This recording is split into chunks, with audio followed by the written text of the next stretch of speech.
Indian ghost town of Bhangarh, Ajabgarh, Rajasthan. भारतीय पुरातत्व सर्वेक्षण द्वारा सूर्यास्त के बाद आगंतुकों विजिटर्स को प्रतिबंधित करने के लिए लगाए गए एक संकेत के साथ 17वीं शताब्दी का भानगढ़ किला राजस्थान के अलवर जिले में लंबा, अजेय और गंभीर है। जबकि यह एक समय एक भव्य वास्तुशिल्प चमत्कार था जिसे स्थानीय शासक राजा भगवंत दास ने बनवाया था, आज विशाल किला और इसके तत्काल परिसर को भारत में सबसे प्रेतवाधित स्थल के रूप में जाना जाता है।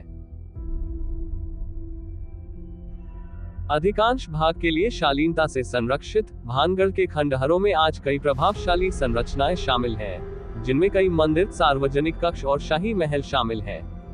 जबकि इसका प्राथमिक द्वार अधिकतर जीर्ण शीर्ण है, परिसर के प्रवेश के अन्य बिंदु अधिकांशतः बरकरार है। प्रवेश द्वार पर आगंतुक हनुमान मंदिर, गणेश मंदिर और सोमेश्वर मंदिर सहित विभिन्न मंदिर मौजूद हैं। जटिल नक्काशी और मूर्तियों से सजी ये संरचनाएं इस बात का प्रमाण है कि भानगढ़ भूतों की कहानियों के अलावा भी देखने लायक है। किला परिसर के अंदर आपको बाजार और आश्चर्यजनक हवेलियां मिलेंगी। एक नचनी की हवेली, नर्तक के कक्ष और अन्य संरचनाएं मुख्य प्रवेश क्षेत्रों की ओर देखी जा सकती है। शाही महल अंदर की ओर अधिक दूर स्थित है और देखने में एक बड़ी, डरावनी संरचना है। आम धारणा यह है कि राजा भगवंत दास ने किला अपने छोटे बेटे माधो सिंह के लिए बनवाया था, जिनके बारे में कहा जाता है कि उन्होंने किले का नाम रखा था, जो उनके पिता या दादा के नाम से लिया गया था। शायद आज देश भर में परिवार का सबसे प्रसिद्ध सदस्य मान सिंह प्रथम है, जो एक विश्वसनीय जनरल और मुगल सम्राट अकबर के 9 सलाहकारों, जिन्हें नवरत्न कहा जाता है, में से एक था। विभिन्न किंवदंतियां उन परिस्थितियों से जुड़ी हैं जिनके तहत विशाल किला परिसर को छोड़ दिया गया था।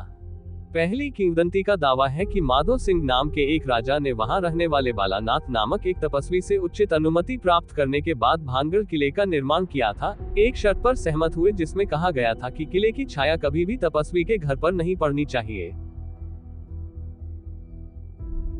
लेकिन जैसा कि नियति को मंजूर था, माधो सिंह के महत्वाकांक्षी उत्तराधिकारियों में से एक ने किलेबंदी को लंबवत वर्टिकली रूप से जोड़ दिया, जिससे इसकी अशुभ छाया तपस्वी के निवास स्थान पर छा गई।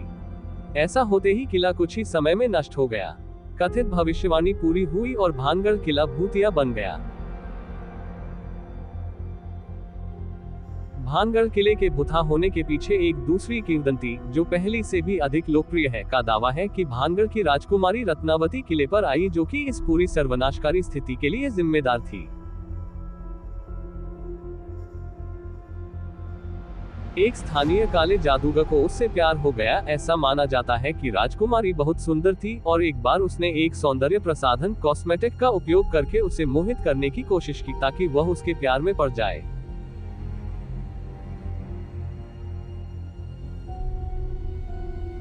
राजकुमारी ने संदेह को भांप लिया और एक विशाल पत्थर के शिलाखंड पर मंत्रमुग्ध सौंदर्य प्रसाधन डालकर काले जादूगर की पूरी साजिश को विफल कर दिया, जिससे कथित तौर पर तांत्रिक को कुचल दिया गया। इससे पहले कि जादूगर ने अपनी आखिरी सांस ली, उसने पूरे परिदृश्य लैंडस्केप को श्राप दे दिया कि कोई भी आत्मा वहां कभी भी शांति से नहीं रह पाएगी। भानगढ़ किले के आसपास का पूरा परिदृश्य तभी से भुता हो गया है।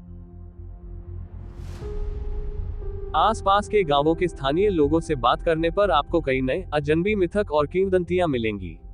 लेकिन जिसे व्यापक रूप से सच माना जाता है वह यह है कि अतीत में किले में कुछ घातक दुर्घटनाएं हुई हैं, जिनमें ज्यादातर पर्यटक शामिल थे, जिसने भारतीय पुरातत्व सर्वेक्षण को सूर्यास्त और सूर्योदय के बीच आगंतुकों को प्रतिबंधित करने के लिए अपना संकेत पोस्ट करने के लिए प्रेरित किया।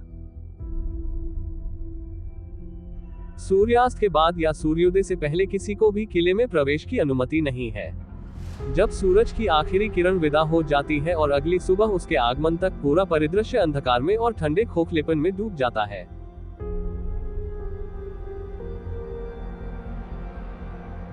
किले में असाधारण गतिविधियों के बारे में कई स्थानीय कहानियां हैं।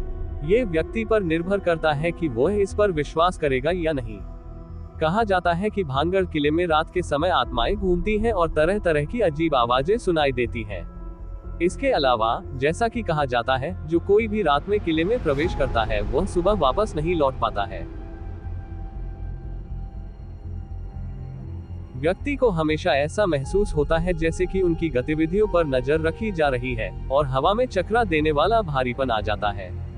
भारतीय पुरातत्व सर्वेक्षण द्वारा लगाया गया एक बोर्ड आगंतुकों को अंधेरे समय के दौरान किले के परिसर में न जाने की चेतावनी देता है।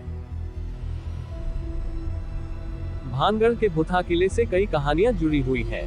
उनमें से एक पर विश्वास करना यह विश्वास करने के समान है कि किला वास्तव में प्रेतवाधित है, और यह एक ऐसी कहानी है जो वर्षों से प्रचलन में है। उन लोगों के दावे का समर्थन करने के लिए सबूत हैं जो कहते हैं कि जिन लोगों ने अपनी किस्मत आजमाई वे या तो लापता हो गए या सुसंगत रूप से कुछ भी समझाने में सक्षम नहीं थे। आप शायद कह सकते हैं कि सारी घटनाएं मन में बसी कल्पना मात्र थी, लेकिन तथ्य तो एक तथ्य ही है। हालांकि प्रेतवाधित किले के परिसर में पूरी रात बिताना अभी भी एक साहसिक कार्य है जिसमें लोग अक्सर भाग लेते हैं। तो क्या आप भी यहाँ रात बिताना चाहोगे?